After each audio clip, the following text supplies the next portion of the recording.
بسم اللہ الرحمن الرحیم الحمدللہ وکفا وسلام علی عبادہ الذین اصطفیٰ اما بعد قال اللہ تبارک و تعالی فی الکلام المجید والفرقان الحمید بعد اعوذ باللہ من الشیطان الرجیم بسم اللہ الرحمن الرحیم انا ارسلناک شاہدا و مبشرا و نذیرا لتؤمنوا باللہ ورسولہ وتعزروہ وتوقروہ وتسبحوہ بکرۃ واصیلا۔ قال رسول اللہ صلی اللہ علیہ وسلم لا یؤمن احدکم حتی اکون احب الیہ من والدہ وولدہ والناس اجمعین۔ صدق اللہ مولانا العظیم و صدق رسول النبی الکریم و نحن علی ذالک من الشاہدین والشاکرین والحمد للہ رب العالمین۔ اللہم صلی علی سیدنا محمد و علی آل سیدنا محمد و بارک وسلم وصلی علیہ۔ رب اشرح لی صدری و یسر لی امری واحلل عقدۃ من لسانی یفقہوا قولی۔ ربی زدنی علما سبحانک لا علم لنا الا ما علمتنا انک انت العلیم الحکیم۔ میرے محترم بھائیوں، بزرگوں اور دوستوں اور اسلامی بہنوں، السلام علیکم رحمۃ اللہ وبرکاتہ۔ آپ کے سامنے میں نے سورہ الفتح کی آیت نمبر 8 میں نے آپ کے سامنے یہ تلاوت کی ہے۔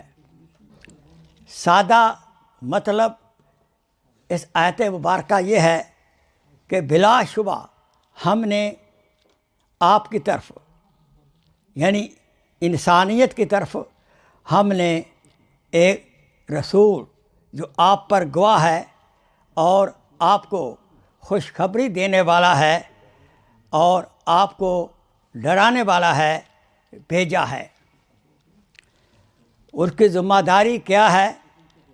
لتؤمنوا باللہ ورسولہ، لہذا وہ آپ کو جب بشارتیں سنائیں گے اور جب آپ کو ڈرائیں گے تو مقصد کیا ہے؟ ہم پر کیا حکم لاگو ہوتا ہے کہ ہم اللہ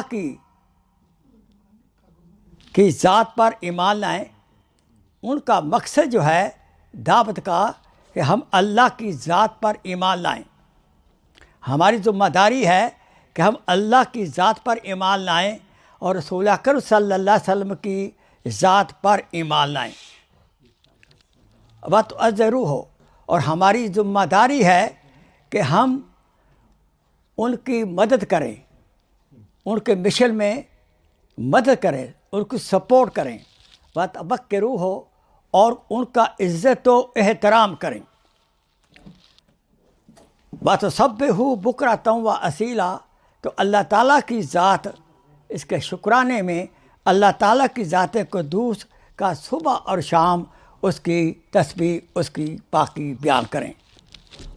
حدیث پاک آپ کے سامنے میں نے عرض کی ہے کہ آپ میں سے کوئی بھی پکا مسلمان، پکا ایمان والا نہیں ہو سکتا جب تک کہ آپ کی ذات سے، آپ کے والدین سے، آپ کے بیٹے سے، بلکہ تمام انسانیت سے آپ کو حضرت محمد صلی اللہ علیہ وسلم زیادہ محبوب نہ ہوں۔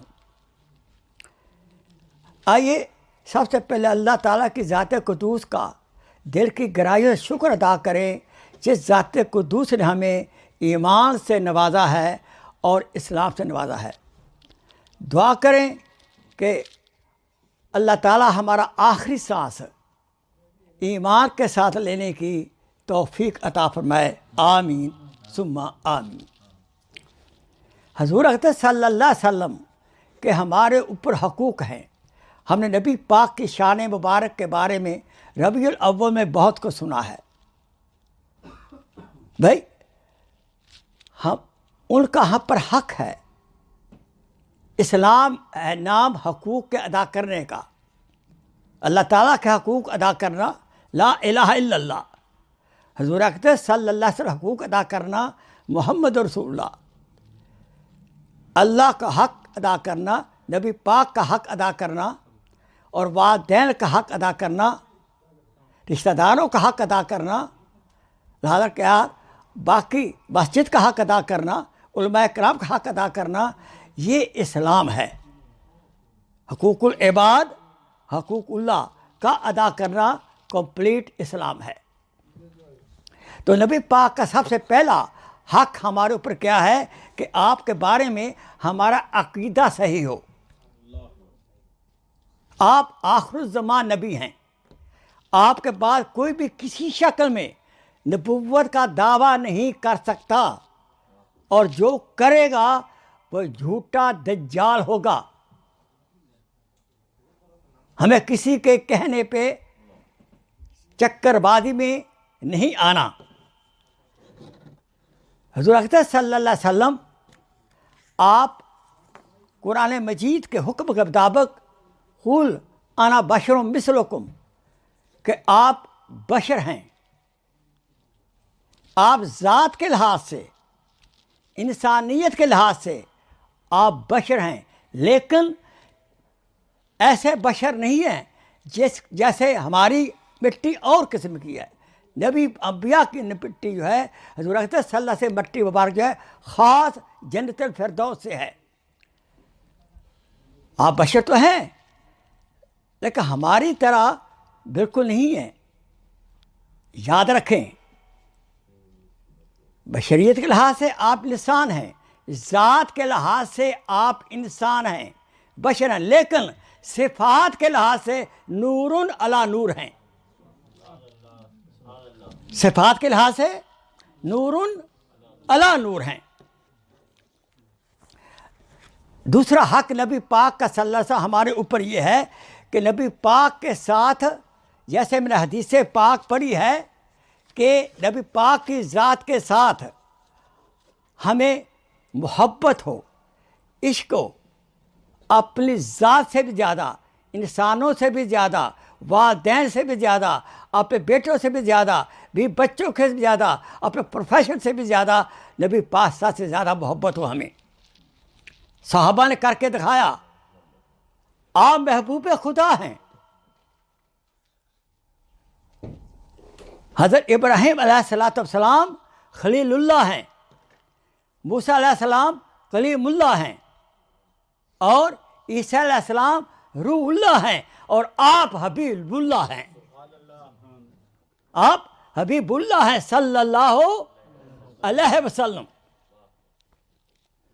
ابو بکر صدیق رضی اللہ تعالی عنہ، حضرت ابو بکر صدیق رضی اللہ تعالی عنہ کتنی محبت تھی کہ ہجرت کی رات آپ سب کچھ لے گئے ساتھ، حتیٰ کہ گھر کی دیواروں کے اوپر ہاتھ پھیرا، اور سوئی دھاگا بھی ملا وہ ساتھ لے گئے.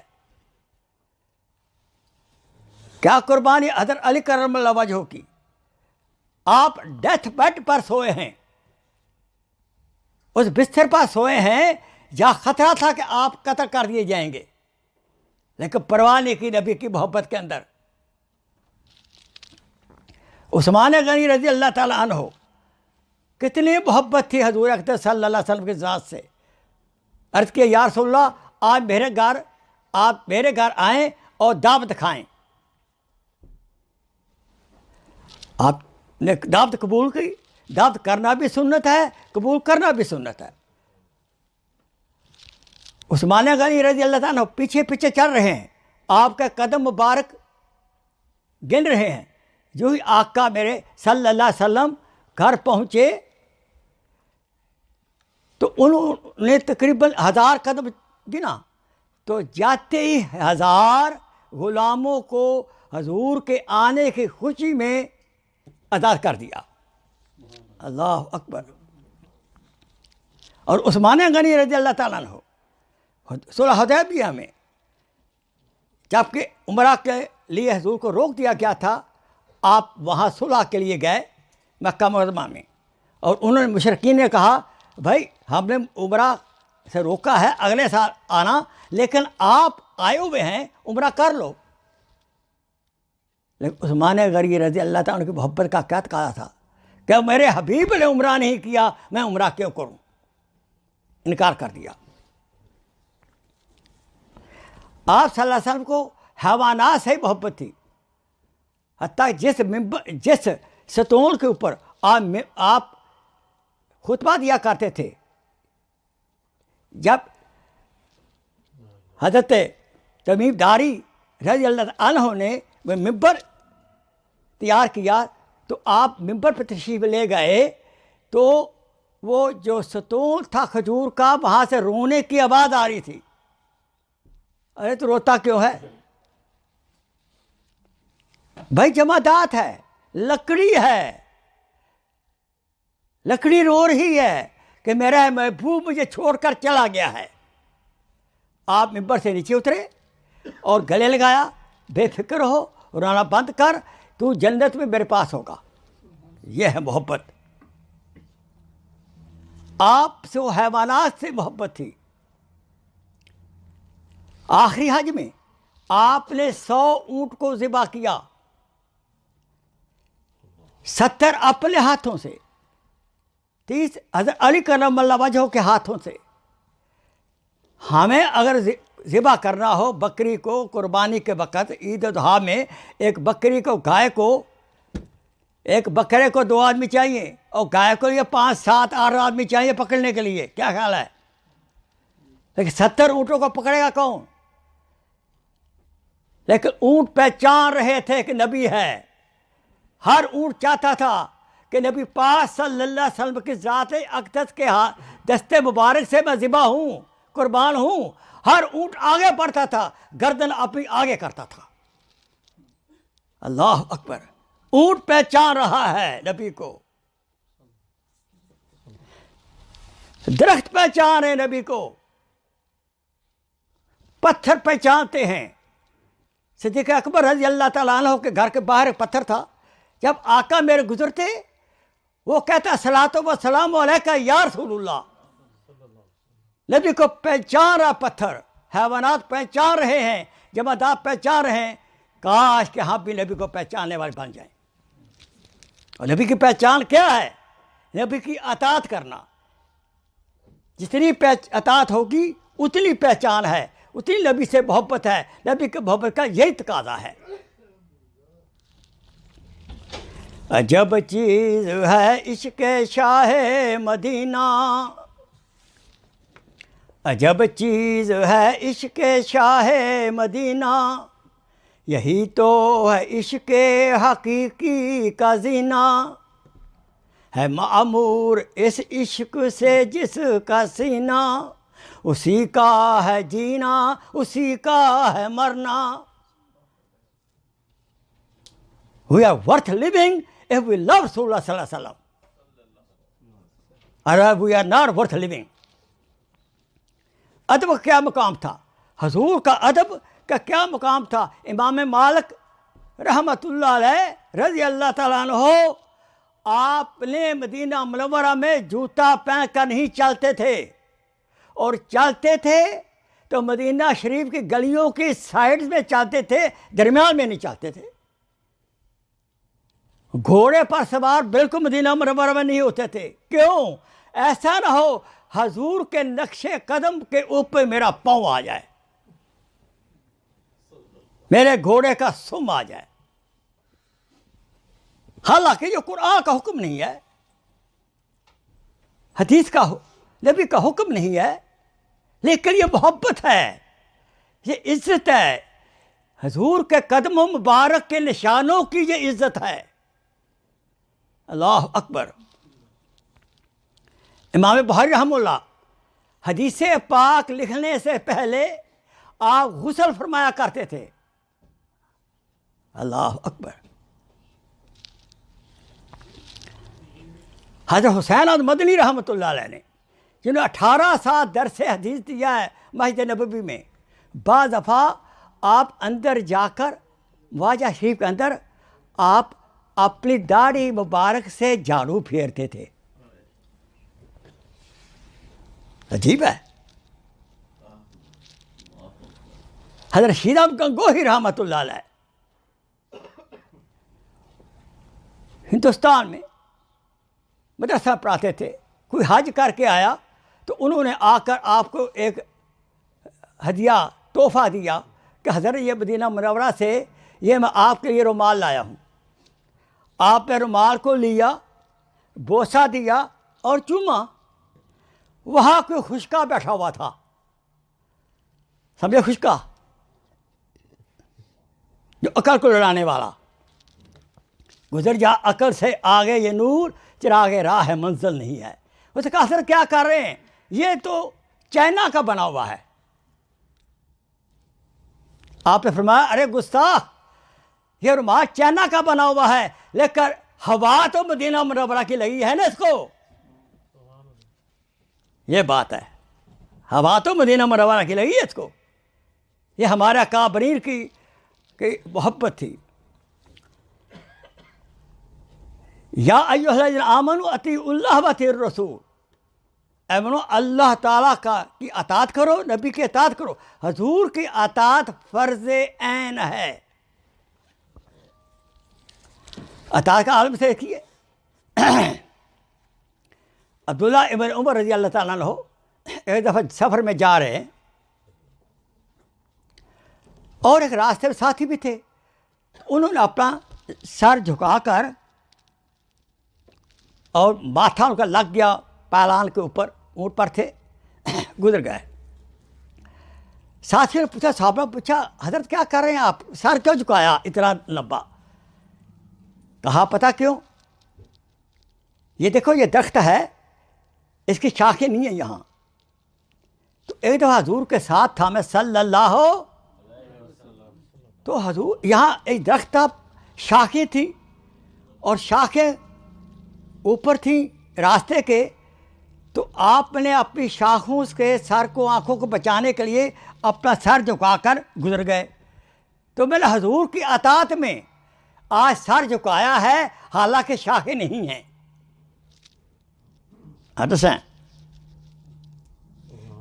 ایک دفعہ حضور صلی اللہ علیہ وسلم مسجد مبارک میں تھے تو آپ نے فرمایا اجلس. ایک صحابی کو کہا بیٹھ جاؤ.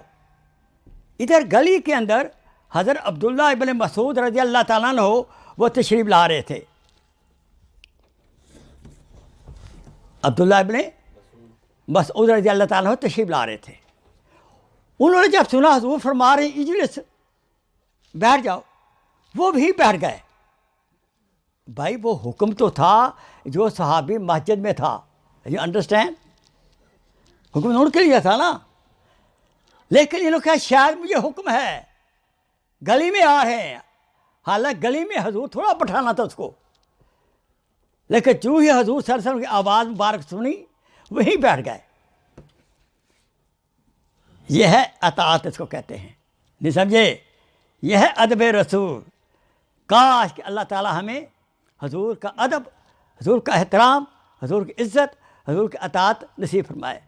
اور یاد رکھیں دونوں جہان میں کامیابی کی ضمانت تب ہوگی اور حضور صلی اللہ علیہ وسلم کی ہم اطاعت دل و جان سے کریں گے.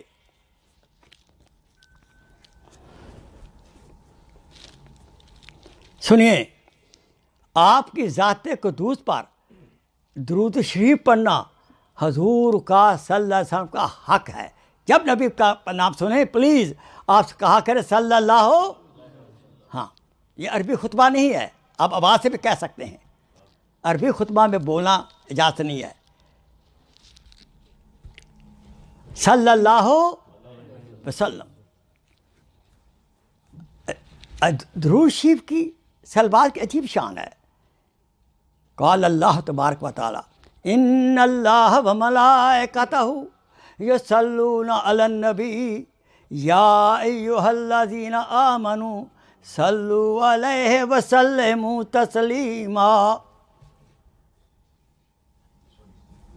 اے ایمان والو, آپ کا اللہ تعالیٰ, آپ کا خالق, آپ کا مالک, آپ کا رازق, اللہ سبحانہ و تعالیٰ اور اس کے فرشتے نبی کی ذات پر درود پڑھتے ہیں، صلوات پڑھتے ہیں، تمہیں بھی حکم دیتا ہوں تم بھی پڑھا کرو۔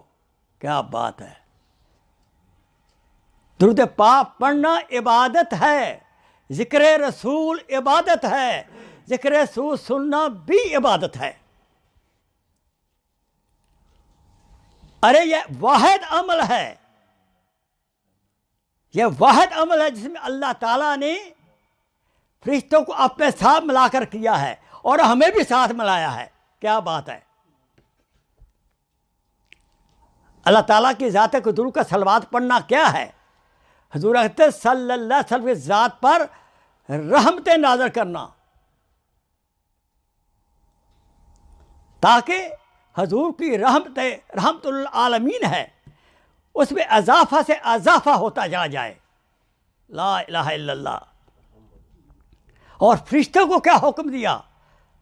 فرشتوں کا کیا کام ہے کہ وہ اللہ سے فرشتوں کا درود پڑھنا کا مطلب وہ اللہ سے دعا کرتے ہیں حضرت محمد صلی اللہ علیہ وسلم کی ذات پر یا اللہ رحمتیں بھیجیں۔ اور ہمیں کیا حکم ہے کہ ہم اللہ سے دعا کرتے ہیں، یا اللہ پیارے حبیب مصطفیٰ صلی اللہ علیہ وسلم جنہوں نے ہماری خاطر اتنی قربانیاں دی ہیں ان پر تو رحمتیں بھیج۔ آقا نے فرمایا جو میری ذات پر ایک بار درود شریف پڑھتا ہے تو اللہ تعالیٰ کی ذات پاک اس شخص پر 10 رحمتیں بھیجتے ہیں۔ یاد رکھیں، ہم ایک سیکنڈ بھی اللہ تعالیٰ کی ذات کی رحمت کے بغیر زندہ نہیں رہ سکتے۔ جتنا کوئی اللہ کی رحمتوں سے مستفید ہوگا اتنا ہی دونوں جہان وہ کامیاب و کامران ہوگا۔ اسے ہمیں چاہیے، فرمایا آقا نے صلی اللہ علیہ وسلم فرمایا کہ جمعہ کے روز مجھ پر زیادہ سے زیادہ درود پڑھا کرو۔ آج جمعہ مبارک ہے، جمعہ کے روز زیادہ سے زیادہ درود پڑھا کرو۔ اور عصر کے وقت اگر آپ 80 مرتبہ اللہم صلی علی سیدنا محمد النبی الامی و آلہ وسلم، اللہم صلی علی محمد النبی الامی و آلہ وسلم تسلیما، اللہم صلی علی محمد النبی الامی و آلہ تسلیما، یہ پڑھیں 80 سالوں کے گناہ آپ کے معاف ہو جائیں گے۔ جب آپ پریشان ہوں، جب کبھی آپ پریشان ہوں، درود شریف پڑھنا شروع کر دیں، آپ کی پریشانی دور ہو جائے گی۔ ڈپریشن کا، انگزائٹی کا بہترین علاج ہے۔ اور کوئی ڈپریشن میں مبتلا ہے تو ہر نماز کے بعد 100 دفعہ درود پاک آقا کی ذات پر پڑھے، ڈپریشن ختم ہو جائے گا اس کا۔ جب آپ کو غصہ ہو، غصے کا بہترین علاج آقا پر درود شریف پڑھنا ہے۔ عربوں میں بڑی پیاری عادت ہے کہ جب 2 عرب آپس میں ذرا پریشان ہوتے ہیں، لڑنے کے قریب ہوتے ہیں، تیسرا عرب آ کر کہتا ہے صلو علی النبی، نبی پر درود پڑھو، دونوں درود شریف پڑھنا شروع کر دیتے ہیں، وہ کول ڈاؤن ہو جاتے ہیں، لڑائی ختم ہو جاتی ہے۔ جب آپ کی بیوی جھگڑا کرے، خامد جھگڑا کرے، کوئی دوست جھگڑا کرے، آپ کے یار درود شریف پڑھ، اور آپ بھی درود شریف پڑھنا شروع کر دیں، اس کو نہ کہو، خود کہنا شروع کر دو، اللہم صلی علی محمد و آل محمد، آواز سے وہ بھی پڑھنا شروع کر دے گا، جھگڑا ختم ہو جائے گا۔ یہ سارے تماشے جھگڑے سے لیے ہیں۔ غصے کا بہترین، یہ جیلوں میں لوگ ہیں وہ غصے کی وجہ سے ہیں، حسد ہوتا ہے، غصہ ہوتا ہے، مار دیتا ہے انسان۔ تو غصے کا علاج کیا ہے؟ آقا کی ذات پر زیادہ درود شریف پڑھنا۔ حضور نے فرمایا میری امت کے لیے دعا کرو۔ حضور کہتے ہیں صلی اللہ علیہ وسلم کی امت کے لیے ہمیں دعا کرنی چاہیے۔ زیادہ درود شریف پڑھیں گے، شفاعت نبی نصیب ہوگی، قرب حضور نصیب ہوگا، جنت میں ساتھ ملے گا، اور کیا چاہیے؟ چلتے پھر درود شریف پڑھیں، بلکہ یہ تو صبح شام عادت بنا لیں کہ 100 دفعہ بیٹھ کر آقا پر محبت سے، پیار سے درود شریف پڑھیں۔ اللہم صلی علی سیدنا محمد و آل سیدنا محمد و بارک وسلم وصلی علیہ۔ نبی پاک کی ذات کا ایک ہمارے اوپر بہت بڑا حق ہے، نبی کا غم ہمارا غم ہو، نبی کا فکر ہمارا فکر ہو۔ نبی کا غم کیا تھا، نبی کا فکر کیا تھا؟ یا امتی یا امتی، آخری وقت بھی امتی امتی کہہ رہے ہیں، الصلاۃ الصلاۃ کہہ رہے ہیں کہ میری امت 5 وقت نماز پڑھنے والی بن جائے۔ بھائی جمعہ فرض ہے، لیکن بعض وقت جمعہ فرض نہیں بھی ہوتا مسافر کے لیے، پتہ ہے، لیکن 5 وقت نماز فرض ہے۔ تو آپ سے عرض ہے کہ 5 وقت نماز باجماعت پڑھنے کی کوشش کیا کریں۔ جو بعض حضرات کی عادت ہوتی ہے کام کی وجہ سے جمعہ ہی پڑھتے ہیں، نہ بھائی 5 وقت نماز پڑھنی ہے آپ نے انشاءاللہ۔ اور نبی کا کام کیا تھا کہ میرا ایک ایک امتی، ایک ایک انسان بلکہ جہنم کی آگ سے بچ جائے، اور یہی ہمارا کام ہونا چاہیے۔ اس لیے نبی پاک صلی اللہ علیہ وسلم نے اپنی 4 ذمہ داریاں نبھائیں۔ حضور صلی اللہ علیہ وسلم کی 4 ذمہ داریاں تھیں۔ آپ کی تبلیغ دعوت 4 حصوں پہ تقسیم تھی، 4 حصوں پہ مشتمل تھی، 4 ڈائمنشن تھی۔ سورہ البقرہ آیت نمبر 129، سورہ البقرہ آیت نمبر 151، سورہ آل عمران آیت نمبر 164، سورہ جمعہ آیت نمبر 2۔ اب ایک آیت پڑھوں گا میں جس میں نبی کی 4 ذمہ داریاں ہیں۔ ان چاروں آیتوں میں نبی کے 4 کام ہیں۔ بسم اللہ الرحمن الرحیم، هو الذی بعث فی الأمین رسولا منہم یتلو علیہم آیاتہ۔ قرآن لے کر، اللہ سے قرآن لے کر اس کی تلاوت کرنی ہے، اور اس کے ذریعے تبلیغ کا کام دعوت بالقرآن، بہترین دعوت اور تبلیغ جو ہے بالقرآن ہے۔ اس قرآن کو امت کو دینا ہے تاکہ قرآن کے حافظ بنیں، قرآن کو تلاوت کرنے والے بنیں۔ پہلا کام وَيُزَكِّيهِمْ، اور جو مسلمان ہو رہے ہیں ان کا تزکیہ نفس کریں، ان کے اندر کی بیماریوں کو دور کریں۔ اندر شرک ہے، ان کے اندر گند کبر ہے، حسد ہے، دنیا کی بہت زیادہ محبت بھری ہوئی ہے، عورتوں کی محبت بہت زیادہ، ایک نہیں دوسری کرنی ہے تیسری کرنی ہے، مال کی محبت بھری ہوئی ہے، بتوں کو پوجتے ہیں۔ یہ گند ان کے اندر سے نکال لیں، جھوٹ بولتے ہیں، اس گند کو نکال کر اندر ان کے اندر توکل پیدا کریں، اللہ کی محبت پیدا کریں، اپنی محبت پیدا کریں، ماں باپ کی محبت پیدا کریں، آخرت کی محبت پیدا کریں۔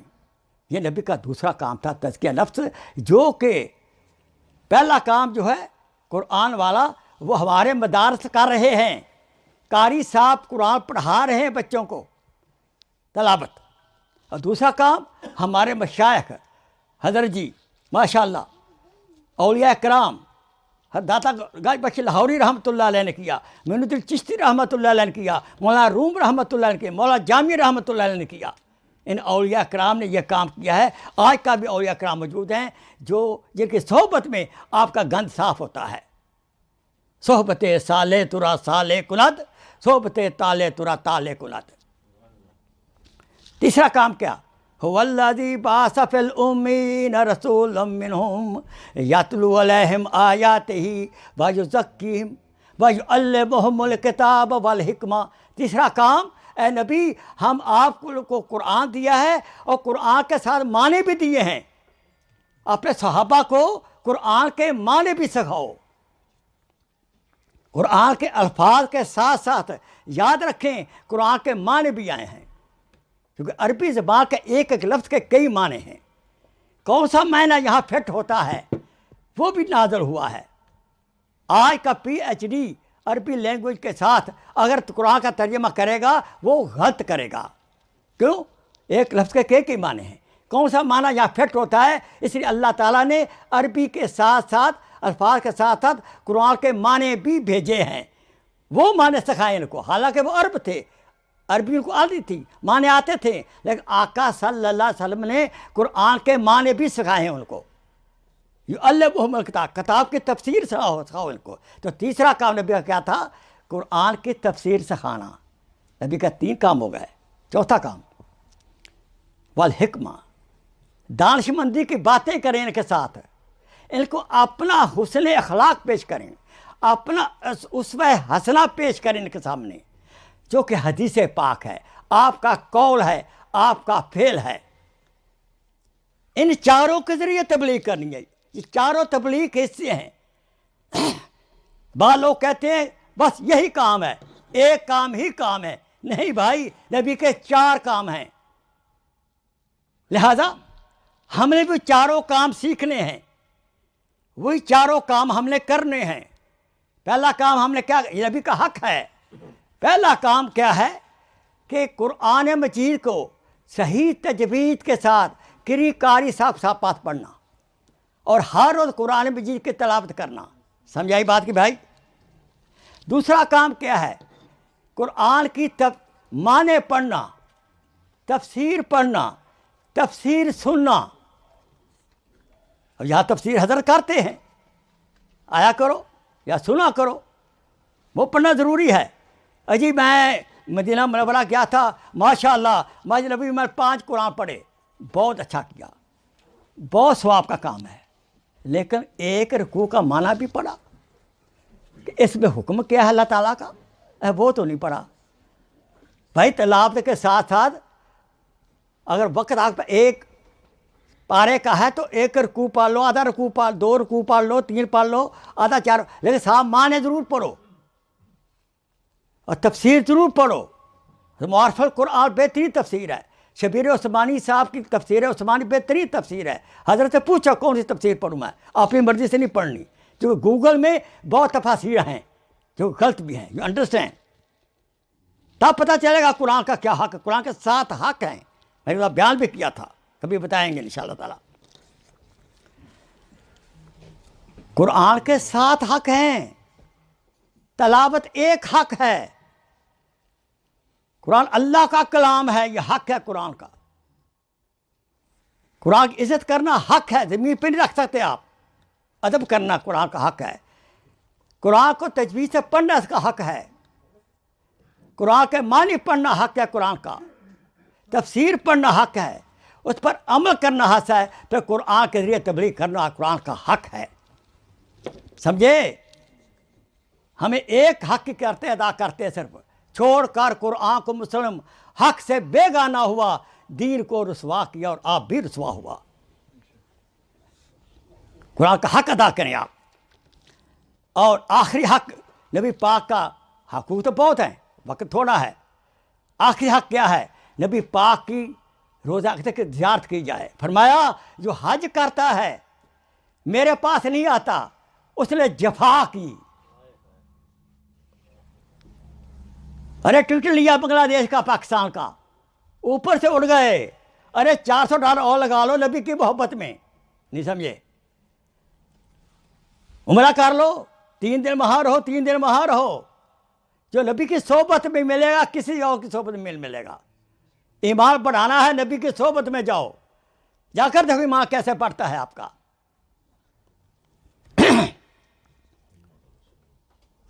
مدینہ منورہ کی زیارت کرنا، حضور زندہ حیات ہیں اپنے قبر اطہر کے اندر، ہمارا دروشی سنتے ہیں، الصلاۃ والسلام علیک یا رسول اللہ جب کہتے ہیں حضور جواب دیتے ہیں۔ اب یہاں جب آپ کہتے ہیں الصلاۃ والسلام علیک یا رسول اللہ، فرشتے لے جاتے ہیں، میرے باپ کا نام لے کر کہتے ہیں کھوکھر ابن فلاں نے آپ کو بھیجا ہے سلام، منیر ابن فلاں سلام بھیجا ہے، حضور جواب دیتے ہیں۔ مدینہ شریف سے محبت ہونی چاہیے۔ مجھ خطا کار سیاہ کار مدینے میں رہے،